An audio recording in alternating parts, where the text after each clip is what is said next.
पोलिसांचा धाक संपला. रोड रोमिओ शेफारले, पालकांचा संतापाचा उद्रेक.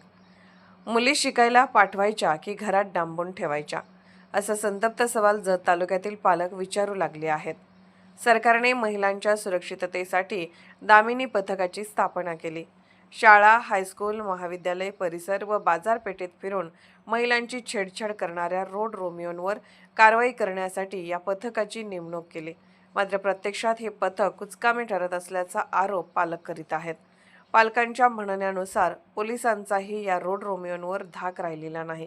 काही ठिकाणी रोड रोमिओ पोलिसांच्या सोबतच पानटपऱ्यांवर दिसतात. पोलिसांच्या व या रोड रोमिओ यांच्यातील सलोख्यामुळे रोड रोमिओंची जास्तच शेफारल्याची भावना नागरिकांमध्ये होत आहे. अशा रोड रोमिओंच्या बंदोबस्तासाठी जत पोलीस स्टेशनला खमक्या पोलीस अधिकाऱ्यांची गरज आहे, अशी मागणी आता जोर धरू लागली आहे. तसेच सध्या कार्यरत असलेल्या दामिनी पथकाची फेरनियुक्ती करावी, अशीही मागणी होत आहे. व या बातमीचा आढावा रुपेश पिसाळ यांनी घेतला आहे.